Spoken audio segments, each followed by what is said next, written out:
Let us learn about the multi-purpose projects. Since dams are useful in so many different ways, they are called multi-purpose projects. Mm, P.T. Nehru called these projects the temples of modern India. Some of the multi-purpose projects in India are the Bakra Nangal Dam.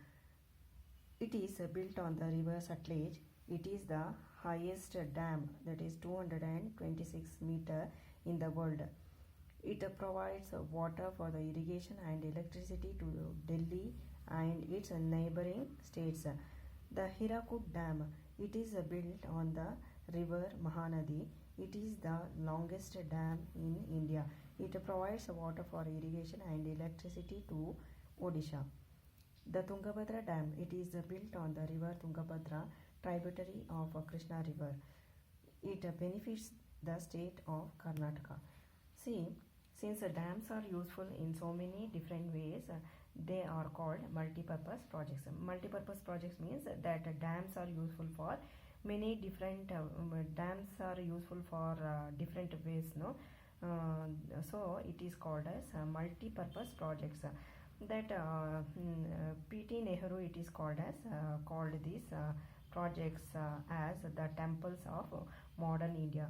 Okay, some of the multi-purpose projects in India are Bakranangal Dam.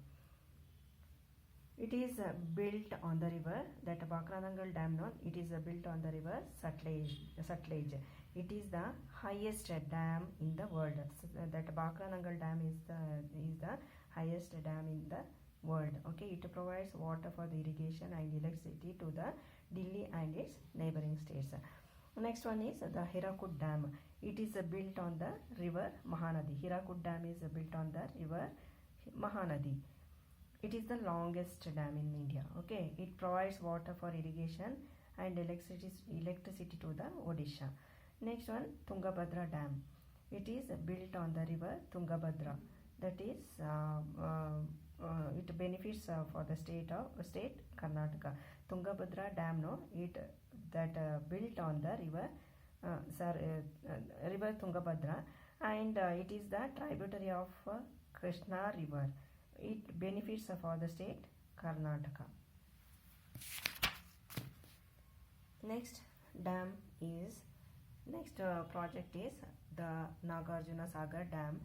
It is built on the river Krishna in Andhra Pradesh. You may have heard this Nagarjuna Sagar Dam, isn't it?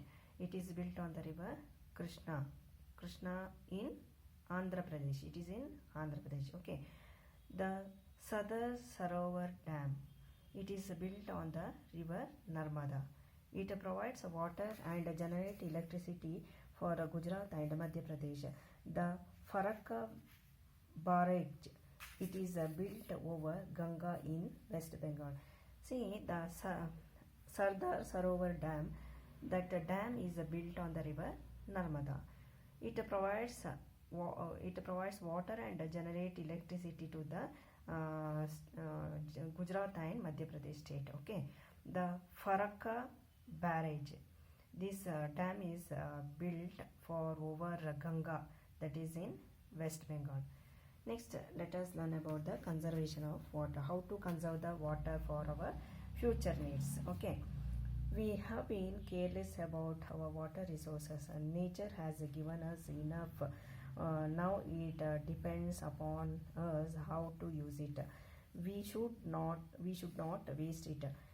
We should not pollute our rivers by throwing garbage and industrial waste in it. This results in the spread of a disease and affects marine life too. See, whatever the less water, fresh water we are getting on the earth, no, we have to conserve it for our future needs. We have been careless about our water resources, isn't it? Nature has given us enough water, but we have to preserve that. We should not waste it. We should not pollute the river water by throwing the garbage, and some industries, no, they let the water to the rivers, so that water will get pollute, isn't it? This because of the polluted water, it causes for the disease and affect the marine life too. Marine life means that whatever the life in the water, no, that is called as marine life. It affect the animals, whatever in the water there, no, that is called as marine life. That polluted water, no, that affect the marine life also.